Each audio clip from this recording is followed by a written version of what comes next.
ಈಗಾಗಲೇ 354ನೇ ಗುರು ರಾಘವೇಂದ್ರ ಸ್ವಾಮಿಯ ಆರಾಧನೆ ಮಹೋತ್ಸವ ಬಹಳ ವಿಜೃಂಭಣೆಯಿಂದ ಮಂತ್ರಾಲಯದಲ್ಲಿ ನಡೀತಾ ಇದೆ. ಈ ಒಂದು ಮಂತ್ರಾಲಯದಲ್ಲಿ ನಡೆಯುತ್ತಾ ಇರುವಂತಹ ಆರಾಧನೆ ಮಹೋತ್ಸವ ಸುಮಾರು 7 ದಿನಗಳ ಕಾಲ ನಡೀತಾ ಇದೆ. ಹಾಗೆಯೇ ಈ ಒಂದು ವಿಜೃಂಭಣೆ ಬಹಳ ಸಕಲ ಕಾರ್ಯ ಸಿದ್ಧತೆಯಿಂದ ಅಲ್ಲಿ ನಡೀತಾ ಇರುವಂಥದ್ದು. ಜೊತೆಗೆ ಈ ಒಂದು ರಾಘವೇಂದ್ರ ಸ್ವಾಮಿಯ ಆರಾಧನೆ ರಾಯರ ಭಕ್ತರಿಗೆ ಒಂದು ರೀತಿಯ ಹಬ್ಬ ಅಂತಲೇ ಹೇಳ್ಬೋದು. ಸದ್ಯಕ್ಕೆ ಇದ್ರ ಬಗ್ಗೆ ಮಾತಾಡೋದಕ್ಕೆ ನಮ್ಮೊಟ್ಟಿಗೆ ದೇವದತ್ತ ಶರ್ಮ ಗುರುಗಳಿದ್ದಾರೆ. ಬನ್ನಿ ಅವ್ರನ್ನ ಮಾತಾಡಿಸ್ತಾ ಹೋಗೋಣ. ಗುರುಗಳೇ ನಮಸ್ತೆ. ಈಗಾಗಲೇ ಅಲ್ಲಿ ಗುರು ರಾಘವೇಂದ್ರ ಸ್ವಾಮಿಯ ಆರಾಧನೆ ಮಹೋತ್ಸವ ಕೂಡ ನಡೀತಾ ಇರುವಂಥದ್ದು. ಯಾವ ರೀತಿ ವಿಧಿವಿಧಾನಗಳ ಜೊತೆ ಒಂದು ಆರಾಧನೆ ನಡೀತಾ ಇದೆ ಅಂತ? ಕಲಿಯುಗದ ಕಾಮಧೇನು ಕಲ್ಪವೃಕ್ಷ ಬೇಡಿದ ಇಷ್ಟಾರ್ಥಗಳನ್ನೆಲ್ಲ ಈಡೇರಿಸ್ತಕ್ಕಂತಹ ಗುರು ಸಾರ್ವಭೌಮರು ಅಂತಂದರೆ ಅದು ಪೂಜ್ಯ ರಾಘವೇಂದ್ರ ಸ್ವಾಮಿಗಳು. ಅವರ ಆರಾಧನೆ ಪ್ರತಿ ವರ್ಷದಂತೆ ವಿಜೃಂಭಣೆಯಿಂದ ಈ ವರ್ಷವೂ ಕೂಡ ಮಂತ್ರಾಲಯ ಮತ್ತು ಎಲ್ಲ ರಾಘವೇಂದ್ರ ಭಕ್ತರ ಮಠಗಳಲ್ಲಿ ಎಲ್ಲವೂ ಕೂಡ ವಿಜೃಂಭಣೆಯಿಂದ ನಡೀತಾ ಇದೆ. ಒಟ್ಟಿಗೆ ಪ್ರಪಂಚದಲ್ಲಿ ಅಂತಲೇ ಹೇಳ್ಬೋದು. ಪ್ರಪಂಚದಲ್ಲಿ, ಭಾರತದಲ್ಲಿ, ಕರ್ನಾಟಕದಲ್ಲಿ, ಆಂಧ್ರ ಪ್ರದೇಶದಲ್ಲಿ ಮಂತ್ರಾಲಯದಲ್ಲಿ ವಿಜೃಂಭಣೆಯಿಂದ ನಡೀತಕ್ಕಂಥದ್ದು. ಇದಕ್ಕೆ ಆರಾಧನೆ ಅಂಥೇಳಿ ಹೇಳ್ತಾರೆ. ಪೂರ್ವಾರಾಧನೆ, ಮಧ್ಯಾರಾಧನೆ ಮತ್ತು ಉತ್ತರಾರಾಧನೆ ಅನ್ನತಕ್ಕಂಥದ್ದು. 10ನೇ ತಾರೀಕು ಪೂರ್ವಾರಾಧನೆಯನ್ನು ಮಾಡತಕ್ಕಂಥದ್ದು, 11ನೇ ತಾರೀಕು ಮಧ್ಯಾರಾಧನೆಯನ್ನು ಮಾಡತಕ್ಕಂಥದ್ದು, ಕೊನೆಯ ದಿವಸ ಉತ್ತರಾರಾಧನೆಯನ್ನು ಮಾಡಿ ಆ ಮೂಲಕ ಅವರನ್ನು ಒಂದು ವಿಶೇಷವಾಗಿ ಅರ್ಚಿಸ್ತಕ್ಕಂತಹ ಒಂದು ಕಲಾಪಗಳ ಏನಿದೆ ಅವೆಲ್ಲವೂ ಕೂಡ ಆರಾಧನೆ ಅಂತ ಹೇಳಿ ಕರೆಸಿಕೊಳ್ಳುತ್ತೆ. ಇದೆಲ್ಲವೂ ಕೂಡ ಈ ಕೋರಿದ ಇಷ್ಟಾರ್ಥಗಳನ್ನೆಲ್ಲ ಕೊಡತಕ್ಕಂತಹ ಕಲಿಯುಗದ ಕಾಮಧೇನು ಅಂತಲೇ ಕರೆಸಿಕೊಂಡಿರತಕ್ಕಂತಹ ಗುರು ಸಾರ್ವಭೌಮರಾಗಿರತಕ್ಕಂತಹ ರಾಘವೇಂದ್ರ ಸ್ವಾಮಿಗಳು ಪ್ರತಿಯೊಬ್ಬರ ಕಷ್ಟವನ್ನು ನಿವಾರಣೆಯನ್ನು ಮಾಡ್ತಾರೆ, ಸಮಸ್ಯೆಗಳನ್ನು ನೀಗಿಸ್ತಾರೆ. ಆರ್ಥರಾಗಿ ಬೇಡಿಕೊಂಡಾಗ ನಮ್ಮ ಇಷ್ಟಾರ್ಥಗಳನ್ನು ಈಡೇರಿಸ್ತಾರೆ ಅನ್ನತಕ್ಕಂತಹ ನಂಬಿಕೆಯಿಂದ ಪ್ರತಿಯೊಬ್ಬ ಭಕ್ತರು ಕೂಡ ಇದೊಂದು ಹಬ್ಬದ ರೀತಿಯಲ್ಲಿ ಆಚರಣೆಯನ್ನು ಮಾಡಿ ಆ ಮೂಲಕ ತಾವು ಕೂಡ ಪಾವಿತ್ರತೆಯನ್ನು ಪಡೆದುಕೊಂಡು ಪುನೀತರಾಗ್ತಾರೆ ಅಂಥೇಳಿ ಹೇಳ್ಬೋದು. ಆದ್ದರಿಂದ ಈ ರಾಘವೇಂದ್ರ ಗುರು ಸಾರ್ವಭೌಮರ ಒಂದು ಆರಾಧನೆಗೆ ವಿಶೇಷವಾದಂತಹ ಮಹತ್ವ ಬಂದಿದೆ. ಅದರಲ್ಲೂ ಕೂಡ ಈ 353 ಕಳೆದಿದೆ. 354ನೇ ಆರಾಧನೆ ಈ ವರ್ಷ ಆಚರಿಸ್ತಕ್ಕಂಥದ್ದು. ರಾಘವೇಂದ್ರ ಸ್ವಾಮಿಗಳ ಪ್ರತಿಯೊಬ್ಬ ಭಕ್ತರಿಗೂ ಕೂಡ ಈ ಶ್ರಾವಣ ಮಾಸ ಬಂದರೆ ಒಂದು ವಿಶೇಷವಾದಂತಹ ಸಂಭ್ರಮ ಅಂತೇಳಿ ಹೇಳ್ಬೋದು. ಹೇಗೆ ಶ್ರಾವಣ ಮಾಸದಲ್ಲಿ ವರಮಹಾಲಕ್ಷ್ಮಿ ವ್ರತ, ನಾಗರ ಪಂಚಮಿ, ಕೃಷ್ಣಾಷ್ಟಮಿ ಹೀಗೆ ವಿಶೇಷವಾದಂತಹ ಪರ್ವಕಾಲಗಳೆಲ್ಲವೂ ಬರುತ್ತದೋ ಅದೇ ರೀತಿ ರಾಘವೇಂದ್ರ ಸ್ವಾಮಿಗಳ ಭಕ್ತರಿಗೆ ಕೂಡ ಈ ಶ್ರಾವಣ ಮಾಸ ಅನ್ನತಕ್ಕಂಥದ್ದು ವಿಶೇಷವಾಗಿ ಒಂದು ಸಂಭ್ರಮದ ದಿವಸ ಅಂತೇಳಿ ಹೇಳ್ಬೋದು. ಯಾಕೆಂದರೆ ಶ್ರಾವಣ ಮಾಸದಲ್ಲಿ ರಾಘವೇಂದ್ರ ಸ್ವಾಮಿಗಳ ಆರಾಧನೆ ಬರುವುದರಿಂದ ಎಲ್ಲರೂ ಕಾತರರಾಗಿ ಕಾಯ್ತಾ ಇರ್ತಾರೆ. ಆ ಮೂಲಕ ರಾಘವೇಂದ್ರ ಸ್ವಾಮಿಗಳ ಪ್ರಾರ್ಥನೆ, ಪೂಜೆ, ಸ್ತೋತ್ರ ಇವುಗಳನ್ನು ಮಾಡಿ ನಮ್ಮ ಜನ್ಮವನ್ನು ಸಾರ್ಥಕಪಡಿಸಿಕೊಳ್ಳಬೇಕು, ನಮ್ಮ ಇಷ್ಟಾರ್ಥಗಳನ್ನು ಈಡೇರಿಸಿಕೊಳ್ಳಬೇಕು, ಆ ರಾಘವೇಂದ್ರ ಸ್ವಾಮಿಗಳ ಅನುಗ್ರಹಕ್ಕೆ ಪಾತ್ರರಾಗಬೇಕು ಅನ್ನತಕ್ಕಂಥದ್ದು ಪ್ರತಿಯೊಬ್ಬ ಭಕ್ತರ ಒಂದು ಆಶಯ ಅಂಥೇಳಿ ಹೇಳಬಹುದು. ಗುರುಗಳೇ, ಕೆಲವೊಬ್ಬರಿಗೆ ಮಂತ್ರಾಲಯಕ್ಕೆ ಹೋಗೋದಕ್ಕೆ ಆಗೋದಿಲ್ಲ. ಅವರು ಇಲ್ಲಿ ಮನೆಯಲ್ಲಿ ಯಾವ ರೀತಿ ಆರಾಧನೆಯನ್ನು ಮಾಡಬಹುದು ಅಂತ? ಪ್ರತಿಯೊಬ್ಬರು ಕೂಡ ಎಲ್ಲರಿಗೂ ಮಂತ್ರಾಲಯಕ್ಕೆ ಅದು ಅವರು ಜೀವಂತ ಸಮಾಧಿಯಾಗಿರತಕ್ಕಂಥದ್ದು ಮಂತ್ರಾಲಯ. ಎಲ್ಲರಿಗೂ ಕೂಡ ಅಲ್ಲಿ ಹೋಗಿ ಪೂಜೆಯನ್ನು ಮಾಡುವುದಕ್ಕೆ, ಅದರಲ್ಲಿ ಪಾಲ್ಗೊಳ್ಳುವುದಕ್ಕೆ ಆಗದೇ ಇರಬಹುದು. ಆದರೆ ಪ್ರತಿಯೊಬ್ಬರೂ ತಾವು ಇರತಕ್ಕಂತಹ ಜಾಗದಲ್ಲಿಯೇ ಭಗವಂತನ ಪೂಜೆಯನ್ನು, ದೇವರ ಪೂಜೆಯನ್ನು ಯಾವ ರೀತಿ ಮಾಡ್ತೀವೋ ಅದೇ ರೀತಿ ಗುರು ಸಾರ್ವಭೌಮರ ಆರಾಧನೆಯನ್ನು ಮಾಡುವುದಕ್ಕೂ ಕೂಡ ಸಾಧ್ಯ ಇದೆ. ಎಷ್ಟೋ ಜನ ತಮ್ಮ ಮನೆಯಲ್ಲೇ ವಿಶೇಷವಾದಂತಹ ಒಂದು ಪರಿಕರಗಳನ್ನು ಇಟ್ಟುಕೊಂಡು ಆಸ್ಥೆಯಿಂದ, ಭಕ್ತಿ ಶ್ರದ್ಧೆಯಿಂದ ಗುರು ಸಾರ್ವಭೌಮರ ಆರಾಧನೆಯನ್ನು ಮಾಡತಕ್ಕಂಥದ್ದು ನಾವು ನೋಡಬಹುದು. ಎಷ್ಟೋ ಕುಟುಂಬಗಳಲ್ಲಿ ಇದು ಅನೂಚಾನವಾಗಿ ಪರಂಪರೆಯಾಗಿ ನಡೆದುಕೊಂಡು ಬಂದಿದೆ, ಗುರು ಸಾರ್ವಭೌಮರ ಒಂದು ಆರಾಧನೆ ಅನ್ನತಕ್ಕಂಥದ್ದು. ಆದ್ದರಿಂದ ಎಲ್ಲರಿಗೂ ಮಂತ್ರಾಲಯಕ್ಕೆ ಅವರ ಮೂಲ ಸ್ಥಾನಕ್ಕೆ ಹೋಗಲಿಕ್ಕೆ ಆಗದೆ ಇರ್ಬೋದು. ಹಾಗಂತ ಯಾರೂ ಕೂಡ ಮನಸ್ಸಿಗೆ ಖೇದ ಮಾಡಿಕೊಳ್ತಕ್ಕಂತಹ ಅಗತ್ಯ ಇಲ್ಲ. ತಾವೇ ಕೆಲವೊಂದು ವಿಶೇಷವಾದಂತಹ ಪೂಜಾ ಕ್ರಮಗಳನ್ನು ನಾನು ಹೇಳುವಂತೆ ಮಾಡಿದಾಗ ಆ ಗುರು ಸಾರ್ವಭೌಮರ ಸಂಪೂರ್ಣವಾಗಿರತಕ್ಕಂತಹ ಒಂದು ಅನುಗ್ರಹ ಪ್ರಾಪ್ತಿಯಾಗುತ್ತೆ ಅಂತೇಳಿ ಹೇಳಬಹುದು. ಅದು ಯಾವ ರೀತಿಯಾಗಿ ನಾವು ಮಾಡ್ತಕ್ಕ ಮನೆಯಲ್ಲೇ ಮಾಡುವುದಕ್ಕೆ ಸಾಧ್ಯ ಇದೆಯಾ? ಇವೆಲ್ಲ ನನ್ನ ಗುರು ಸಾರ್ವಭೌಮರ ಒಂದು ರಾಘವೇಂದ್ರ ಸ್ವಾಮಿಗಳ ಮೂಲ ಮಂತ್ರ ಇದೆ, ರಾಘವೇಂದ್ರ ಸ್ವಾಮಿಗಳ ಗಾಯತ್ರಿ ಮಂತ್ರ ಇದೆ. ಅದನ್ನು ನಾವು ಜಪಿಸ್ತಕ್ಕಂಥದ್ದು 2-3 ರೀತಿಯಲ್ಲಿ ಪೂಜೆಯನ್ನು ನಾವು ಆಚರಿಸಿಕೊಳ್ಳುವುದಕ್ಕೆ ಸಾಧ್ಯ ಇದೆ. ಯಾಕೆಂದರೆ ಅದು ವಿಶೇಷ, ಒಂದು ಗುರು ಸಾರ್ವಭೌಮರ ಆರಾಧನೆಯಿಂದ ವಿಶೇಷವಾದಂತಹ ಪರ್ವಕಾಲ, ಪುಣ್ಯಕಾಲ ಅಂತ ಹೇಳ್ಬೋದು. ಇದನ್ನು ಯಾರೂ ಕೂಡ ಇದರಿಂದ ವಂಚಿತರಾಗಬಾರ್ದು, ಮಿಸ್ ಮಾಡಿಕೊಳ್ಳಬಾರ್ದು. ಆದ್ದರಿಂದ ಪ್ರತಿಯೊಬ್ಬರೂ ತಮಗೆ ಸಿಕ್ಕಿರ್ತಕ್ಕಂತಹ ಅವಕಾಶವನ್ನು ಉಪಯೋಗಿಸಿಕೊಂಡು ಅದನ್ನು ಒಂದು ಸುವರ್ಣಾವಕಾಶ ಅಂತ ಭಾವಿಸಿಕೊಂಡು ಮನೆಯಲ್ಲೇ ಅವರ ಪೂಜೆಯನ್ನು, ಪ್ರಾರ್ಥನೆಯನ್ನು, ಸ್ತೋತ್ರ ಪಠನೆಯನ್ನು ಮಾಡಬಹುದು. ಅದು ಯಾವ ರೀತಿ ಅಂತಂದರೆ, ಮೊದಲನೇದಾಗಿ ವಿಗ್ರಹ ಇರಬಹುದು ಅಥವಾ ರಾಘವೇಂದ್ರ ಸ್ವಾಮಿಗಳ ಚಿತ್ರಪಟ ಅಂದರೆ ಫೋಟೋ ಇರಬಹುದು. ಇದಕ್ಕೆ ವಿಶೇಷವಾಗಿ ಪೂಜೆಯನ್ನು ಮಾಡುವುದಕ್ಕೆ ಸಾಧ್ಯ ಇದೆ.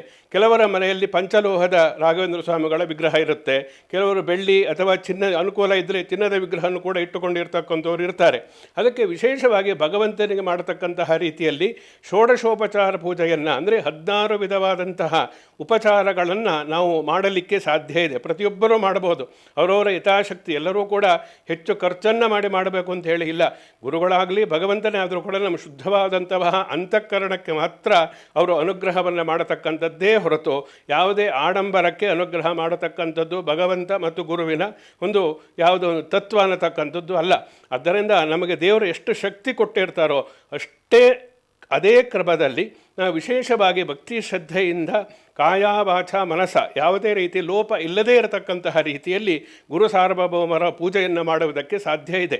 ಅದು ಯಾವ ರೀತಿ ಮಾಡಬೇಕು ಅಂದರೆ, ವಿಶೇಷವಾಗಿ ಚಿತ್ರಪಟ ಇರ್ಬೋದು ಅಥವಾ ವಿಗ್ರಹ ಇದ್ದಾಗ ಅದಕ್ಕೆ ಆವಾಹನೆಯನ್ನು ಮಾಡತಕ್ಕಂಥ ನಿರ್ದಿಷ್ಟ ಪೂಜ್ಯಾಯ ರಾಘವೇಂದ್ರಾಯ ಸತ್ಯಧರ್ಮ ರಥಾಯ ಚ ಭಜತಾಂ ಕಲ್ಪವೃಕ್ಷಾಯ ನಮತಾಂ ಕಾಮಧೇನವೇ ಅನ್ನತಕ್ಕಂಥದ್ದು ಸಾಮಾನ್ಯವಾಗಿ ಎಲ್ಲರಿಗೂ ಬರತಕ್ಕಂತಹ ಮಂತ್ರ ಇದೇ ಇರಬಹುದು. ಅಥವಾ ಆ ರಾಘವೇಂದ್ರ ಸ್ವಾಮಿಗಳ ಒಂದು ಮಂತ್ರ ಇರತಕ್ಕಂಥದ್ದು, ಅದನ್ನು ಉಪದೇಶ ತೆಗೆದುಕೊಂಡು ಅವರು ಅದನ್ನು ಪಠನೆಯನ್ನು ಮಾಡಬೇಕಾದೆ ಆ ಮಂತ್ರದಿಂದ, ಅಥವಾ ರಾಘವೇಂದ್ರ ಸ್ವಾಮಿಗಳಿಗೆ ಸಂಬಂಧಪಟ್ಟಿರತಕ್ಕಂತಹ ವಿಶೇಷವಾದಂತಹ ಕೀರ್ತನೆಗಳು ಇರುತ್ತೆ, ಅದನ್ನು ಹೇಳಿಕೊಂಡು ಕೂಡ ಆ ವಿಗ್ರಹಕ್ಕೆ ಆವಾಹನೆಯನ್ನು ಮಾಡತಕ್ಕಂಥದ್ದು. ಈ ಧ್ಯಾನ, ಆವಾಹನ, ಅಗ್ರಗ್ಯ, ಪಾದ್ಯ, ಆಚಮನ, ಪಂಚಾಮೃತ, ಧೂಪ, ದೀಪ, ನೈವೇದ್ಯ ಈ ರೀತಿಯಾಗಿ ಪೂಜೆಯನ್ನು ಮಾಡತಕ್ಕಂತಹ ಕ್ರಮ. ಅದರಿಂದ ಪ್ರತಿಯೊಬ್ಬರೂ ಕೂಡ ಮನೆಯಲ್ಲಿ ಮೊದಲನೇದಾಗಿ ಆ ಚಿತ್ರಪಟ ಇರಬಹುದು ಅಥವಾ ವಿಗ್ರಹಕ್ಕೆ ಆ ಗುರು ಸಾರ್ವಭೌಮರ ಆವಾಹನೆಯನ್ನು ಮಾಡಬೇಕು. ಗುರುಗಳನ್ನು ವಿಶೇಷವಾಗಿ ಪ್ರತಿಯೊಂದು ದೇವರಿಗೆ ನಾವು ಹೇಗೆ ಪ್ರಾಣ ಪ್ರತಿಷ್ಠಾಪನೆಯನ್ನು ಮಾಡ್ತೀವೋ ಅದೇ ರೀತಿ ಅದಕ್ಕೆ ನಿರ್ದಿಷ್ಟವಾದಂತಹ ಮಂತ್ರಗಳಿರುತ್ತೆ. ಇಲ್ಲದಿದ್ದರೆ ರಾಘವೇಂದ್ರ ಸ್ವಾಮಿನೇ ನಮಃ, ಗುರು ರಾಘವೇಂದ್ರ ಸಾರ್ವಭೌಮ ಸ್ವಾಮಿನೇ ನಮಃ ಅನ್ನತಕ್ಕಂತಹ ಮಂತ್ರವನ್ನು ಹೇಳಿ ಆ ಮೂಲಕ ಆವಾಹನೆಯನ್ನು ಮಾಡಬೇಕು. ಯಾವುದೇ ಒಂದು ವಿಗ್ರಹದಲ್ಲಿ ನಾವು ಚೈತನ್ಯವನ್ನು ಆವಾಹನೆ ಮಾಡಿದಾಗ ಆ ದೇವರ ಗುರುಗಳ ಸಾನ್ನಿಧ್ಯ ಅನ್ನತಕ್ಕಂಥದ್ದು ಅಲ್ಲಿ ಜಾಗೃತ ಆಗುತ್ತೆ ಅಂತ ಹೇಳ್ತಾರೆ. ಆದ್ದರಿಂದ ಯಾವುದೇ ಪೂಜೆಗೆ ಮೊದಲು ಧ್ಯಾನವನ್ನು ಮಾಡಬೇಕು. ಆ ಗುರುಗಳನ್ನು ಮನಸ್ಸಿನಲ್ಲಿ ನಾವು ಭಕ್ತಿ ಶ್ರದ್ಧೆಯಿಂದ ಧ್ಯಾನವನ್ನು ಮಾಡಿ ನಂತರದಲ್ಲಿ ಆ ವಿಗ್ರಹದ ಮೇಲೆ ಆವಾಹನೆಯನ್ನು ಮಾಡಬೇಕು. ಆವಾಹನೆಯನ್ನು ಮಾಡಿದ ನಂತರದಲ್ಲಿ ನಾವು ಹೇಗೆ ಮನೆಗೆ ವಿಶೇಷವಾದಂತಹ ಅತಿಥಿಗಳು ಬಂದಾಗ ಅತಿಥಿ ಸತ್ಕಾರವನ್ನು ಯಾವ ರೀತಿ ಮಾಡ್ತೀವೋ ಹಾಗೆ ಗುರುಗಳು ನಮ್ಮ ಮನೆಗೆ ಬಂದಿದ್ದಾರೆ, ನಮ್ಮ ಮನದಲ್ಲಿ ನೆಲೆಸಿದ್ದಾರೆ ಅನ್ನತಕ್ಕಂತಹ ಶುದ್ಧವಾದಂತಹ ಭಾವನೆಯಿಂದ ಅವರಿಗೆ ಪಾದ್ಯ ಅರ್ಘ್ಯಗಳನ್ನು ಕೊಡಬೇಕು. ಪಾದ್ಯ ಅಂತಂದರೆ ಕಾಲು ತೊಳಿತಕ್ಕಂಥದ್ದು. ನಾವು ಯಾರಾದರೂ ಮನೆಗೆ ಬಂದಾಗ ಕಾಲು ತೊಳೀರಿ, ಕೈ ತೊಳೀರಿ, ಮುಖವನ್ನು ತೊಳೀರಿ, ಕುಡಿಯಲಿಕ್ಕೆ ನೀರು ಬೇಕಾ ಹೀಗೆಲ್ಲ ನಾವು ಕೇಳ್ತೀವಲ್ಲ, ಅದೇ ರೀತಿ ಒಂದು ವಿಶೇಷವಾದಂತಹ ವಿಶಿಷ್ಟವಾದಂತಹ ಪೂಜ್ಯರಾದಂತಹ ವ್ಯಕ್ತಿಗಳು ಅಥವಾ ಭಗವಂತನೇ ಮನೆಗೆ ಬಂದಿದ್ದಾನೆ ಅನ್ನತಕ್ಕಂತಹ ಒಂದು ವಿಶೇಷವಾದಂತಹ ಪರ್ವಕಾಲದಲ್ಲಿ ನಾವು ಅವರಿಗೆ ಕಾಲನ್ನು ತೊಳೆಯುವುದಕ್ಕೆ ಪಾದ್ಯವನ್ನು ಸಮರ್ಪಣೆ ಮಾಡತಕ್ಕಂಥದ್ದು, ಕೈಯನ್ನು ತೊಳೆಯುವುದಕ್ಕೆ ಅರ್ಘ್ಯವನ್ನು ಅವರಿಗೆ ಸಮರ್ಪಣೆಯನ್ನು ಮಾಡತಕ್ಕಂಥದ್ದು, ಮುಖವಾಸನಕ್ಕೆ ಅಂದರೆ ವಿಶೇಷವಾಗಿ ಅವರ ಆಚಮನವನ್ನು ಮಾಡುವುದಕ್ಕೆ ನೀರನ್ನು ಕೊಡತಕ್ಕಂಥದ್ದು, ಇದೆಲ್ಲ ಪೂಜೆಯ ಕ್ರಮ ಅಂತೇಳಿ ಹೇಳ್ತಾರೆ. ಇದನ್ನೆಲ್ಲ ಒಂದು 2 ಉದ್ಧರಣೆ ನೀರನ್ನು ಹಾಕಿ ಆ ಮೂಲಕ ಪ್ರಾರ್ಥನೆಯನ್ನು ಮಾಡುವುದಕ್ಕೆ ಸಾಧ್ಯ ಇದೆ. ಇದು ಒಂದು ಪ್ರಮುಖವಾಗಿರತಕ್ಕಂತಹ ರಾಘವೇಂದ್ರ ಸ್ವಾಮಿಗಳ ಪ್ರಮುಖವಾದಂತಹ ಘಟ್ಟ, ಪೂಜೆಯ ಘಟ್ಟ ಅಂತೇಳಿ ಹೇಳ್ಬೋದು. ನಂತರದಲ್ಲೇ ಪಂಚಾಮೃತ ಸ್ನಾನ, ಶುದ್ಧೋದಕ ಅಂದರೆ ಶುದ್ಧವಾದಂತಹ ಗಂಗಾಜಲದಿಂದ, ಶುದ್ಧವಾದಂತಹ ನೀರಿನಿಂದ ಅವರಿಗೆ ಅಭಿಷೇಕವನ್ನು ಮಾಡಬೇಕಾಗುತ್ತೆ. ಇದರಲ್ಲಿ ಒಂದು ವಿಶೇಷ ಗೊಂದಲ ಇದೆ, ಸ್ತ್ರೀಯರು ಮಾಡಬಹುದಾ ಪುರುಷರು ಮಾಡಬಹುದು ಅನ್ನತಕ್ಕಂಥದ್ದು. ಗುರು ಸಾರ್ವಭೌಮರಿಗೆ ಪೂಜೆಯನ್ನು ಮಾಡಬೇಕಾದರೆ ಸ್ತ್ರೀಯರು ಮಾಡಬಾರದು ಅನ್ನತಕ್ಕಂಥದ್ದು ಸಂಪ್ರದಾಯ.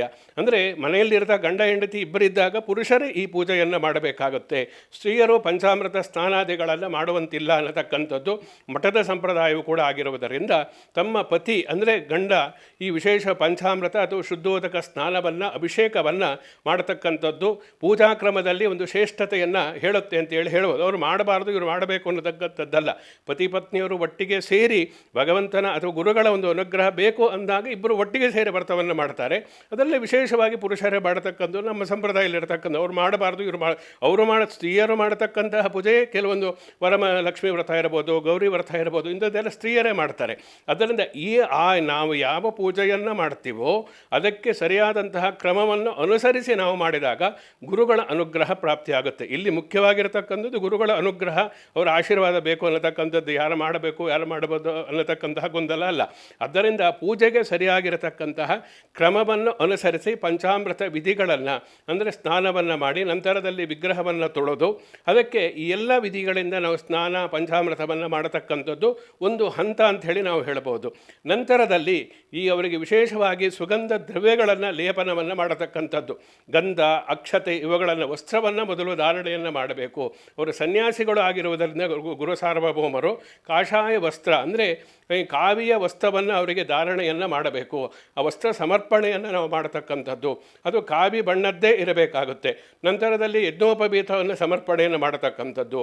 ಸುಗಂಧ ದ್ರವ್ಯಗಳನ್ನು ಗಂಧ ಇನ್ನಿತರ ಸುಗಂಧ ದ್ರವ್ಯಗಳನ್ನು ನಾವು ಅವರಿಗೆ ಸಮರ್ಪಣೆಯನ್ನು ಮಾಡಿ ಆ ವಿಗ್ರಹಕ್ಕೆ ಅಥವಾ ಆ ಚಿತ್ರಪಟಕ್ಕೆ ಗಂಧವನ್ನು ಹಚ್ಚಬೇಕಾಗುತ್ತೆ. ನಂತರದಲ್ಲಿ ಪರಿಮಳ ಸೂಚಿಸ್ತಕ್ಕಂತಹ ವಿಶೇಷವಾದಂತಹ ಅಕ್ಷತೆಯನ್ನು ಅವರಿಗೆ ಹಾಕತಕ್ಕಂಥದ್ದು. ನಂತರದಲ್ಲಿ ಸುವಾಸಿತವಾದಂತಹ ಪುಷ್ಪಗಳಿಂದ ಅವರಿಗೆ ಅರ್ಚನೆಯನ್ನು ಮಾಡಬೇಕು. ತುಳಸಿ ಮಾಲೆ ವಿಶೇಷವಾಗಿ ಭಗವಂತನಿಗೆ ಹೇಗೆ ತುಳಸಿ ನಮಸ್ತುಲಸಿ ಕಲ್ಯಾಣಿ ನಮೋ ವಿಷ್ಣು ಪ್ರಿಯೇಶವಿ ನಮೋ ಮೋಕ್ಷಪ್ರದೇ ದೇವಿ ನಮಃ ಸಂಪತ್ಪ್ರದಾಯಿನಿ ಅಂತೇಳಿ ಹೇಳ್ತೀವಿ. ತುಳಸಿ ಮಾಲೆಯನ್ನು ಸನ್ಯಾಸಿಗಳೇ ವಿಶೇಷವಾಗಿ ಹಾಕಬೇಕು ಅನ್ನತಕ್ಕಂಥದ್ದನ್ನು ಹೇಳ್ತಾರೆ. ಅದು ತ್ಯಾಗೇನೇಕೆ ಅಮತತ್ವ ಮಾನಸಹೋ ಎಲ್ಲವನ್ನ ತ್ಯಾಗವನ್ನು ಮಾಡಿ ಜನರ ಕಲ್ಯಾಣಕ್ಕೆ ಜನರಿಗೆ ಅನುಗ್ರಹವನ್ನು ಮಾಡುವುದಕ್ಕೆ ಸನ್ಯಾಸಾಶ್ರಮ ಒಂದು ವಿಶೇಷವಾದಂತಹ ಮಹತ್ವವನ್ನು ಹೊಂದಿರುವುದರಿಂದ ರಾಘವೇಂದ್ರ ಸ್ವಾಮಿಗಳು ಕೂಡ ಸನ್ಯಾಸಿಗಳು ಆಗಿರುವುದರಿಂದ ಅವರಿಗೆ ತುಳಸಿ ಮಾಲೆಯನ್ನು ಧಾರಣೆಯನ್ನು ಹಾಕತಕ್ಕಂಥದ್ದು ಮತ್ತು ಇನ್ನಿತರ ಸುವಾಸಿತವಾದಂತಹ ಪುಷ್ಪಗಳಿಂದ ಅವರಿಗೆ ಅರ್ಚನೆಯನ್ನು ಮಾಡಬೇಕು. ಅರ್ಚನೆಯನ್ನು ಯಾವ ರೀತಿಯಾಗಿ ಮಾಡತಕ್ಕಂಥದ್ದು, ಎಷ್ಟು ನಾಮಗಳಿಂದ ಪೂಜೆಯನ್ನು ಮಾಡಬೇಕು, 108 ನಾಮಗಳಿಂದ ಮಾಡಬೇಕಾ, 1000 ನಾಮಗಳಿಂದ ಮಾಡಬೇಕಾ, ಅವರವರ ಅನುಕೂಲಕ್ಕೆ ಸಂಬಂಧಪಟ್ಟಂತೆ ಕನಿಷ್ಠ ಪಕ್ಷ 108 ನಾಮಗಳು ಗುರು ರಾಘವೇಂದ್ರ ಸಾರ್ವಭೌಮರ ಅಷ್ಟೋತ್ತರ ಶತನಾಮಗಳು ಅಂತ ಹೇಳಿ ಇರುತ್ತೆ. ಅದರಿಂದ ಅವರಿಗೆ ಪುಷ್ಪದಿಂದ ಇರ್ಬೋದು, ಅಕ್ಷತೆಯಿಂದ ಇರ್ಬೋದು ಅಥವಾ ಯಾವುದೇ ಇನ್ನಿತರ ಸುವಾಸಿತವಾದಂತಹ ಪತ್ರಗಳಿಂದ ಅವರಿಗೆ ಅರ್ಚನೆಯನ್ನು ಮಾಡತಕ್ಕಂಥದ್ದು. ಇದು ಪುಷ್ಪಾರ್ಚನೆ ಅಂತ ಹೇಳಿ ಕರೆಸಿಕೊಳ್ಳುತ್ತೆ. ಕೊನೆಯಲ್ಲಿ ಪ್ರತಿಯೊಬ್ಬರೂ ಪ್ರತಿನಿತ್ಯವೂ ಇದನ್ನು ಮಾಡ್ತಾರೆ. ಧೂಪ, ದೀಪ, ನೈವೇದ್ಯ ಅಂದರೆ ಧೂಪವನ್ನು ಸುವಾಸಿತವ ಗಂಧದ ಕಡ್ಡಿಯನ್ನು ಗುರು ಸಾರ್ವಭೌಮರಿಗೆ ದರ್ಶನವನ್ನು ಮಾಡಿಸಿ ಆ ಮೂಲಕ ಧೂಪ ದೀಪವನ್ನು ಸಮರ್ಪಣೆಯನ್ನು ಮಾಡತಕ್ಕಂಥದ್ದು. ವಿಶೇಷವಾಗಿ ಗಂಧಕ್ಕೆ ಯಾವ ರೀತಿಯಾಗಿ ಹೇಳ್ತಾರೆ, ಸಾಧ್ಯಂ ತ್ರಿಭಕ್ತಿ ಸಂಯುಕ್ತಂ ಮನ್ನಿನಾ ಜ್ಯೋತಿತಮ್ಮಯ, ಈ ಜ್ಯೋತಿ ಅನ್ನತಕ್ಕಂಥದ್ದು ನಮ್ಮ ಅಂಧಕಾರವನ್ನು ಕಳೆಯುತ್ತೆ ಅಂತ ಹೇಳಿ. ಆದ್ದರಿಂದ ನಾವು ಭಗವಂತನಿಗೆ ಯಾಕೆ ಜ್ಯೋತಿಯನ್ನು ತೋರಿಸ್ತೀವಿ, ದೀಪವನ್ನು ತೋರಿಸ್ತೀವಿ ಅಂದರೆ ನಮ್ಮ ಅಂಧಕಾರದಲ್ಲಿ, ಅಂಧಕಾರ ಅಂದರೆ ನಮಗೆ ಅಜ್ಞಾನ, ಏನು ಮಾಡಬೇಕು ಅನ್ನತಕ್ಕಂಥದ್ದು ಗೊತ್ತಿರೋದಿಲ್ಲ. ಲೌಕಿಕ ಜೀವನದಲ್ಲಿಯೇ ನಾವು ತೊಳಲಾಡ್ತಾ ಇರ್ತೀವಿ. ಆದ್ದರಿಂದ ಅಂತಹ ಲೌಕಿಕ ಜೀವನದಿಂದ ಪಾರಮಾರ್ಥಿಕ ಜೀವನವನ್ನು ನಮಗೆ ತೋರಿಸ್ತಕ್ಕಂಥವರು ಗುರುಗಳು. ಆದ್ದರಿಂದ ಗುರುಗಳಿಗೆ ನಾವು ವಿಶೇಷವಾಗಿರತಕ್ಕಂತಹ ಒಂದು ಪ್ರಾಶಸ್ತ್ಯವನ್ನು ನಮ್ಮ ಸನಾತನ ಧರ್ಮದಲ್ಲಿ ಕೊಡ್ತೀವಿ. ನಾವು ಗುರುಗಳಿಂದನೇ ಒಳ್ಳೆಯ ಗುರು ಇರಬೇಕು, ಒಳ್ಳೆಯ ಗುರಿ ಇರಬೇಕು. ಗುರಿಯನ್ನು ತೋರಿಸ್ತಕ್ಕಂಥವನು ಗುರು ಆಗಿರುವುದರಿಂದ ಅಂತಹ ಗುರುಗಳಲ್ಲಿ ಸಾರ್ವಭೌಮರಾಗಿರತಕ್ಕಂತಹ ರಾಘವೇಂದ್ರ ಸ್ವಾಮಿಗಳಿಗೆ ನಾವು ಅಂಧಕಾರವನ್ನು ಹೊಡೆದೋಡಿಸ್ತಕ್ಕಂತಹ ಜ್ಯೋತಿಯ ದರ್ಶನವನ್ನು ಮಾಡಿ ನನ್ನಲ್ಲಿರತಕ್ಕಂತಹ ಅಂಧಕಾರವನ್ನು ನಿವಾರಣೆ ಮಾಡಿ ಗುರುಗಳೇ ಅಂಥೇಳಿ ಪ್ರಾರ್ಥನೆಯನ್ನು ಮಾಡತಕ್ಕಂಥದ್ದೇನಿದೆ ಇದು ಧೂಪದೀಪ ಸಮರ್ಪಣೆಯನ್ನು ಮಾಡತಕ್ಕಂಥದ್ದು. ಇನ್ನು ನೈವೇದ್ಯ ಪ್ರಮುಖವಾಗಿರತಕ್ಕಂಥದ್ದು. ಇಂದು ಆರಾಧನೆಯನ್ನು ಮಾಡಿದರೆ, ಗುರುಗಳ ಆರಾಧನೆ ಇರ್ಬೋದು, ಪೂಜೆ ಇರ್ಬೋದು, ಯಾವುದನ್ನು ಮಾಡಿದಾಗ ನಾವು ವಿಶೇಷವಾಗಿ ಕೆಲವೊಂದು ವಿಶೇಷವಾದಂತಹ ಭಕ್ಷ್ಯಗಳನ್ನು ನಾವು ಭಗವಂತನಿಗೆ ಅಥವಾ ಗುರುಗಳಿಗೆ ಸಮರ್ಪಣೆಯನ್ನು ಮಾಡಬೇಕು. ನಾವೇ ಮಾಡಿಕೊಂಡು ನಾವೇ ತಿನ್ನತಕ್ಕಂಥದ್ದಲ್ಲ. ನಾವು ಏನೇ ಮಾಡಿದರೂ ಕೂಡ ಅದು ವಿಶೇಷವಾದಂತಹ ಭಕ್ತಿ ಶ್ರದ್ಧೆಯಿಂದ ಪವಿತ್ರತೆಯಿಂದ ನಾವು ಗುರುಗಳಿಗೆ ಸಮರ್ಪಣೆಯನ್ನು ಮಾಡಿದಾಗ ಅದು ತಿನ್ನತಕ್ಕಂತಹ ವಸ್ತು ಪ್ರಸಾದವಾಗಿ ಪರಿವರ್ತನೆ ಹೊಂದುತ್ತೆ. ಆದ್ದರಿಂದ ನಾವು ಏನೇ ತಿಂದರೂ ಕೂಡ, ಅದು ವಿಷವನ್ನು ತಿಂದರೂ ಕೂಡ ಗುರುಗಳ ಒಂದು ವಿಶೇಷವಾದಂತಹ ಶಕ್ತಿಯಿಂದ ಅದು ಅಮೃತವಾಗಿ ವಿಶೇಷವಾಗಿ ಮಾರ್ಪಡಿಸ್ತಕ್ಕಂತಹ ಶಕ್ತಿ ಗುರುಗಳಿಗೆ ಇರುತ್ತೆ. ಆದ್ದರಿಂದ ನಾವು ವಿಶೇಷವಾದಂತಹ ಭಕ್ಷ್ಯ, ಭೋಜ್ಯ, ಲೇಖ್ಯ, ಚೋಖ್ಯ ಅಂತೇಳಿ ಹೇಳ್ತಾರೆ. 4 ವಿಧವಾಗಿರತಕ್ಕ ಗಟ್ಟಿ ಪದಾರ್ಥಗಳು, ದ್ರವ ಪದಾರ್ಥಗಳು, ನೀರಿನ ಪದಾರ್ಥಗಳು, ಸಿಹಿ ಪದಾರ್ಥಗಳು, ಇವೆಲ್ಲವನ್ನು ನಾವು ಗುರುಗಳಿಗೆ ನೈವೇದ್ಯವಾಗಿ ಕೊಡಬೇಕಂತೆ. ಅದರಿಂದ ಈ ಪೂರ್ವಾರಾಧನೆ, ಮಧ್ಯಾರಾಧನೆ, ಉತ್ತರಾರಾಧನೆ ಏನಿದೆ ಎಲ್ಲವೂ ಕೂಡ ವಿಶೇಷವಾಗಿ ಗುರುಗಳಿಗೆ ನಾವು ತೃಪ್ತಿಪಡಿಸ್ತಕ್ಕಂಥದ್ದು. ಯಾಕೆಂದರೆ ಗುರುಗಳು ನಿತ್ಯ ತೃಪ್ತರು, ಅವರಿಗೆ ಯಾವುದೂ ಬೇಕಾಗಿಲ್ಲ. ಆದರೆ ನಾವು ತೃಪ್ತಿ ಪಡಬೇಕಾದ್ರೆ, ನಮ್ಮ ಆತ್ಮತೃಪ್ತಿ ಆಗಬೇಕಾದ್ರೆ ಗುರುಗಳಿಗೆ ನಾವು ನೈವೇದ್ಯವನ್ನು ಸಮರ್ಪಣೆಯನ್ನು ಮಾಡಬೇಕು. ಅದಕ್ಕೋಸ್ಕರ ವಿಶೇಷವಾದಂತಹ ಸಿಹಿ ಪದಾರ್ಥಗಳನ್ನು ಎಲ್ಲವನ್ನು ಆ ಗುರುಗಳಿಗೆ ಮುಂದೆ ಇಟ್ಟು ವಿಶೇಷವಾದಂಥ ಮಂತ್ರದಿಂದ, ಗುರುಗಳ ಮಂತ್ರದಿಂದ ಅದಕ್ಕೆ ಪ್ರೋಕ್ಷಣೆಯನ್ನು ಮಾಡಿ ಆ ನೈವೇದ್ಯವನ್ನು ಗುರುಗಳಿಗೆ ಸಮರ್ಪಣೆಯನ್ನು ಮಾಡತಕ್ಕಂಥದ್ದು. ನಂತರದಲ್ಲಿ ಮಹಾಮಂಗಳಾರತಿ ಅಂತ ಹೇಳ್ತಾರೆ. ಇದು ಪ್ರಮುಖವಾಗಿರತಕ್ಕಂತಹ ಘಟ್ಟ. ಯಾಕೆಂದರೆ ಇದನ್ನು ಪ್ರತಿಯೊಬ್ಬರೂ ಕೂಡ ಈ ಪೂಜೆಯ ಒಂದು ಅಂತಿಮ ಹಂತ. ಮಂಗಳಾರತಿ ಮಾಡಿದಾಗ ಯಾವುದೇ ದೇವರು, ಗುರುಗಳು ಸುಪ್ರೀತರಾಗಿ ಸಂಪೂರ್ಣವಾದಂತಹ ಅನುಗ್ರಹವನ್ನು ಮಾಡ್ತಾರೆ ಅಂತ. ಆದ್ದರಿಂದ ಮಹಾಮಂಗಳಾರತಿಯನ್ನು ವಿಶೇಷವಾದಂಥ ಕ್ರಮದಲ್ಲಿ ಪಂಚಾರತಿ, 5 ವಿಧವಾದಂತಹ ಆರತಿಗಳು, ಒಂದು ಏಕಾರತಿ ಅನ್ನತಕ್ಕಂಥದ್ದು, ರಥಾರತಿ ಅನ್ನತಕ್ಕಂಥದ್ದು, ವಿಶೇಷವಾದ ದೊಡ್ಡ ಆರತಿ ಇರುತ್ತೆ. ಈ ರೀತಿಯಾಗಿ ಅವರವರ ಶಕ್ತ್ಯಾನುಸಾರವಾಗಿ ವಿಶೇಷವಾಗಿ ಮಂತ್ರಾಲಯದಲ್ಲಿರಬಹುದು, ಮಠಗಳಲ್ಲಿರಬಹುದು 108 ಆರತಿಯನ್ನು 108 ವಿಧವಾದಂತಹ ಆರತಿಯನ್ನು ಮಾಡತಕ್ಕಂಥದ್ದು ಕೂಡ ಇರುತ್ತೆ. ಇನ್ನು ಬೆಸ ಸಂಖ್ಯೆಯಲ್ಲಿ 5, 7, 11, 3 ಹೀಗೆ ವಿಶೇಷವಾಗಿ ಆರತಿಯನ್ನು ಆ ಗುರುಗಳಿಗೆ ತೋರಿಸ್ತಕ್ಕಂಥದ್ದು ಏನಿದೆ ಇದು ಪ್ರಮುಖವಾಗಿರತಕ್ಕಂತಹ ಘಟ್ಟ. ನಂತರದಲ್ಲಿ ಮಹಾಮಂಗಳಾರತಿ ಆದ ನಂತರದಲ್ಲಿ ಮಂತ್ರಪುಷ್ಪ ಸಮರ್ಪಣೆಯನ್ನು ಮಾಡಬೇಕು. ಮಂತ್ರಪುಷ್ಪ ಅಂದರೆ ವಿಶೇಷವಾದಂತಹ ಪುಷ್ಪಗಳಿಂದ ಅವರಿಗೆ ಸಮರ್ಪಣೆಯನ್ನು ಮಾಡಿ ಆ ಮೂಲಕ ಅವರ ಪ್ರಾರ್ಥನೆಯನ್ನು ಮಾಡತಕ್ಕಂಥದ್ದು. ಮಹಾಮಂಗಳಾರತಿ ಆದ ನಂತರದಲ್ಲಿ ಸಂಪೂರ್ಣವಾಗಿರತಕ್ಕಂತಹ ಪ್ರಾರ್ಥನೆಯೊಂದಿಗೆ ಮಂತ್ರಪುಷ್ಪವನ್ನು ಅಂದರೆ ಸುವಾಸಿತವಾದಂತಹ ಪುಷ್ಪಗಳು ಮತ್ತು ಅಕ್ಷತೆಯನ್ನು ಕೈಯಲ್ಲಿ ಹಿಡಿದುಕೊಂಡು ವಿಶೇಷವಾದ ಮಂತ್ರಪುಷ್ಪಯೋಪಾಂ ಪುಷ್ಪಂ ವೇದ ಪುಷ್ಪಪಾಂ ಪ್ರಜಾಪಾಹಂ ಪಶುಮಾಂ ಭವತಿ ಅನ್ನತಕ್ಕಂತಹ ಪುಷ್ಪ ಸಮರ್ಪಣೆಯ ವಿಶೇಷವಾದಂತಹ ರಾಜಾದಿರಾಜ ಎನ್ನತಕ್ಕಂತಹ ಮಂತ್ರ ಇರ್ಬೋದು, ಯೋ ವೇದಾದು ಅನ್ನತಕ್ಕಂತಹ ಮಂತ್ರ ಇರ್ಬೋದು. ಈ ಮಂತ್ರಗಳನ್ನು ಹೇಳಿ ಗುರು ಸಾರ್ವಭೌಮರಿಗೆ ಮಂತ್ರಪುಷ್ಪವನ್ನು ಸಮರ್ಪಣೆಯನ್ನು ಮಾಡಿ ಪ್ರದಕ್ಷಿಣೆಯನ್ನು ಮಾಡಬೇಕು. ಈ ಪ್ರದಕ್ಷಿಣೆ ಯಾನಿ ಕಾನಿ ಚ ಪಾಪಾನಿ ಜನ್ಮಾಂತರ ಕೃತಾನಿ ಚ ತಾನಿ ತಾನಿ ವಿನಶ್ಯಂತಿ ಪ್ರದಕ್ಷಿಣ ಪದೇ ಪದೇ.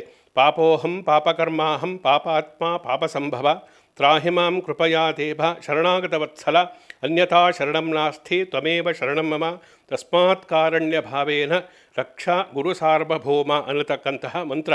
ಅಂದರೆ ನಾನು ಜನ್ಮಾಂತರದಲ್ಲಿ ಮಾಡಿರತಕ್ಕಂತಹ ವಿವಿಧ ರೀತಿಯಾಗಿರತಕ್ಕಂತಹ ಪಾಪಕರ್ಮಗಳು, ನನ್ನ ಕರ್ಮವನ್ನು ನಾನು ಮಾಡತಕ್ಕಂತಹ ಪೂಜೆಯಿಂದ ಕಳೆದು ಆ ಮೂಲಕ ನಿನ್ನ ಸಂಪೂರ್ಣವಾಗಿರತಕ್ಕಂತಹ ಗುರುಗಳ ಅನುಗ್ರಹ ಆಶೀರ್ವಾದ ಅನ್ನತಕ್ಕಂಥದ್ದು ನನಗೆ ಪ್ರಾಪ್ತಿಯಾಗುವಂತೆ ನನ್ನ ಅನುಗ್ರಹಿಸಬೇಕು ಅನ್ನತಕ್ಕಂತಹ ಪ್ರಾರ್ಥನೆಯೊಂದಿಗೆ ಪ್ರದಕ್ಷಿಣ ನಮಸ್ಕಾರವನ್ನು ಗುರು ರಾಘವೇಂದ್ರ ಸಾರ್ವಭೌಮರಿಗೆ ಮಾಡಿದಾಗ ಅದು ಪೂಜೆಯ ಸಂಪೂರ್ಣವಾಗಿರತಕ್ಕಂತಹ ಹಂತ ಅನ್ನತಕ್ಕಂಥದ್ದು ಮುಗಿಯುತ್ತೆ. ನಂತರದಲ್ಲಿ ಅರ್ಘ್ಯ ಪ್ರದಾನವನ್ನು ಮಾಡಿ ಪುನಃ ಪೂಜೆಯನ್ನು ಮಾಡಿ ಆ ಗುರು ಸಾರ್ವಭೌಮರನ್ನು ವಿಸರ್ಜನೆಯನ್ನು ಮಾಡತಕ್ಕಂಥದ್ದು.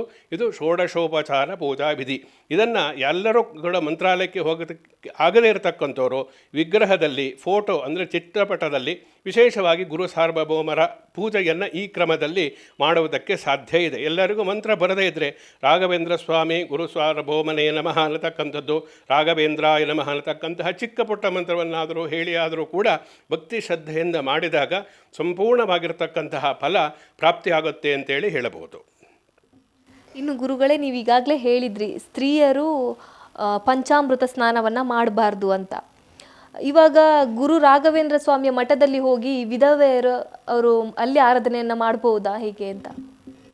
ಇದಕ್ಕೆ ವಿಧವೆಯರು ಸುವಾಸಿನಿಯರು ಅನ್ನತಕ್ಕಂತಹ ಭೇದ ಭಾವ ಯಾವುದೂ ಕೂಡ ನಮ್ಮ ಧರ್ಮದಲ್ಲಿ ಇಲ್ಲ. ಎಲ್ಲರಿಗೂ ಕೂಡ ನಾವು ಸಂಪೂರ್ಣವಾಗಿ ದೇವಿಯ ಅಂಶ ಅಂಥೇಳಿ ನಾವು ಸ್ತ್ರೀಯರನ್ನು ಕಾಣತಕ್ಕಂಥದ್ದು ನಮ್ಮ ಹಿಂದಿನಿಂದ ಬಂದಿರತಕ್ಕಂತಹ ಸನಾತನ ಸಂಸ್ಕೃತಿ. ಆದ್ದರಿಂದ ನಾವು ಗುರು ಸಾರ್ವಭೌಮರನ್ನು ಸಾಕ್ಷಾತ್ ದೇವರು ಅಥವಾ ಗುರುಗಳೇ ಅಂತೇಳಿ ನಾವು ಭಾವಿಸುವುದರಿಂದ ಅದರಲ್ಲೂ ಪ್ರತ್ಯಕ್ಷವಾಗಿ ಯಾವುದೇ ಒಂದು ಸನ್ಯಾಸಿಗಳು ಬಂದಾಗ ಪುರುಷ ಸನ್ಯಾಸಿಗಳಿಗೆ ಅವರೇ ತಾನೇ ಸ್ನಾನವನ್ನು ಅಥವಾ ಇನ್ನಿತರ ಉಪಚಾರಗಳನ್ನು ಮಾಡಬೇಕಲ್ಲ. ಹಾಗೆ ಪುರುಷರಿಗೆ ಪುರುಷರ ಸ್ನಾನವನ್ನು ಮಾಡತಕ್ಕಂಥದ್ದು ಅಂತೇಳಿ ಅರ್ಥವೇ ಹೊರತು ಇದರಲ್ಲಿ ಯಾರು ನಿಷಿದ್ಧ ಇದೆ ಅನ್ನತಕ್ಕಂಥದ್ದಲ್ಲ.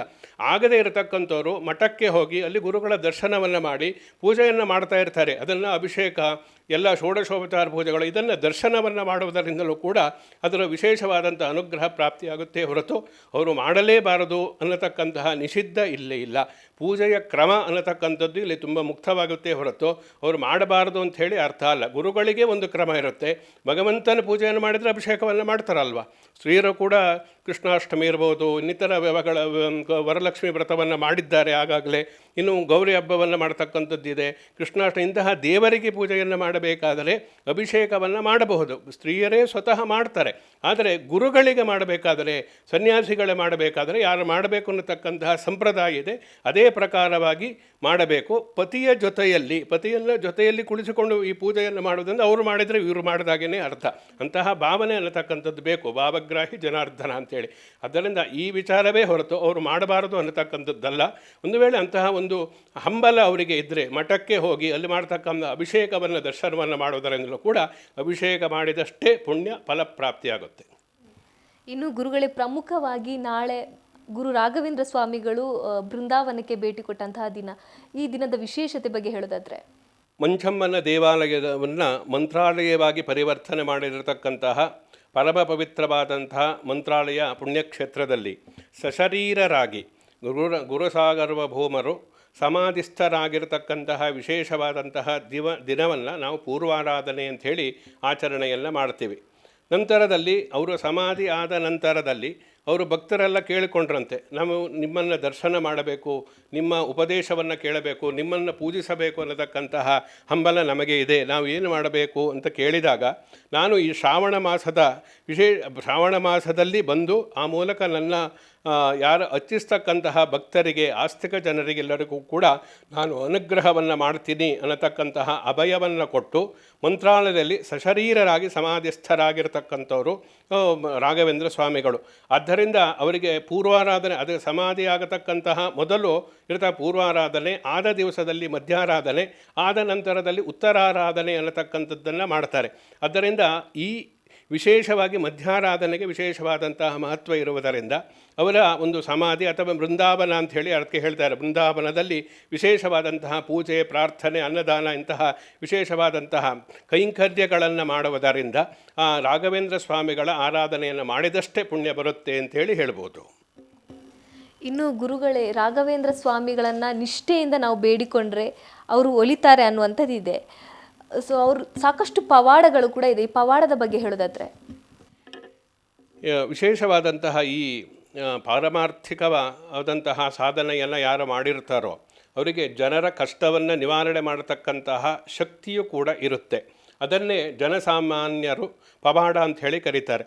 ಅಂದರೆ ಕಷ್ಟಕ್ಕೆ ನಮಗೇನು ಎಷ್ಟೋ ಗುರುಗಳು ನಮ್ಮ ಧರ್ಮದಲ್ಲಿ ಗುರುಗಳೆಲ್ಲರೂ ಕೂಡ ಅನುಗ್ರಹವನ್ನು ಮಾಡಿ ಆ ಮೂಲಕ ಶಿಷ್ಯರ ಅನುಗ್ರಹಕ್ಕೆ ವಿಶೇಷವಾಗಿ ತಮ್ಮ ಜೀವನವನ್ನೇ ಸವಿಸಿರತಕ್ಕಂತಹ ಗುರುಗಳನ್ನೆಲ್ಲ ನಮ್ಮ ಧರ್ಮದಲ್ಲಿ ನಾವು ಸಾವಿರಾರು ಜನರನ್ನು ನಾವು ನೋಡ್ತೀವಿ.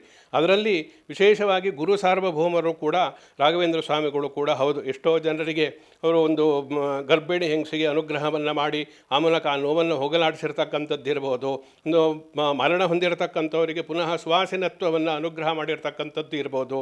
ಹೀಗೆ ನೂರಾರು ಬಾಯಿ ಬರದೇ ಇರತಕ್ಕಂತಹ ಮೂಕನಿಗೆ ಮಾತು ಬರೆಸಿರ್ತಕ್ಕಂಥದ್ದು ಇರ್ಬೋದು. ಇದೆಲ್ಲವೂ ಕೂಡ ಅನುಗ್ರಹ, ಪವಾಡ ಅಂತ ಹೇಳುವುದಕ್ಕೆ ಆಗುವುದಿಲ್ಲ. ಅವರಿಗೆ ವಿಶೇಷವಾದ ದೇವರು ಯಾವ ರೀತಿ ಕಷ್ಟಗಳನ್ನು ಕಳೀತಾರೋ ಅದೇ ರೀತಿ ಗುರುಗಳು ಕೂಡ ದೇವರಿಗೆ ಸಮಾನ ಆಗಿರುವುದರಿಂದ ನೂರಾರು ವಿಧವಾದಂತಹ ಸಮಸ್ಯೆಗಳಿದ್ದರೂ ಕೂಡ ಅವರ ಒಂದು ತಪಶಕ್ತಿಯಿಂದ, ಯಾಕೆಂದರೆ ಅವರು ಭಗವಂತನ ಅನುಗ್ರಹಕ್ಕೆ ಪಾತ್ರರಾಗಿ ಅವರು ಪರಮಗುರುಗಳಾಗಿ ಒಂದು ವಿಶೇಷವಾಗಿ ಗುರು ಸಾರ್ವಭೌಮರು ಅಂತ ಕರೆಸಿಕೊಳ್ಳಬೇಕಾದರೂ ಕೂಡ ಅವರು ಭಗವಂತನ ಅನುಗ್ರಹಕ್ಕೆ ಮೂಲ ರಾಮನ ಪೂಜೆಯನ್ನು ಮಾಡಿ ರಾಮನ ಅನುಗ್ರಹಕ್ಕೆ ಪಾತ್ರರಾಗಿರತಕ್ಕಂಥವ್ರು.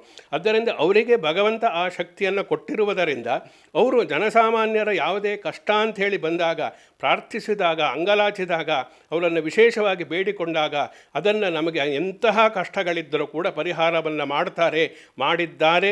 ಭೂತ, ವರ್ತಮಾನ, ಭವಿಷ್ಯ ಮೂರಲ್ಲೂ ಕೂಡ ಹಿಂದೆನೂ ಕೂಡ ಮಾಡಿದ್ದಾರೆ, ಈಗಲೂ ಕೂಡ ಮಾಡ್ತಾ ಇದ್ದಾರೆ.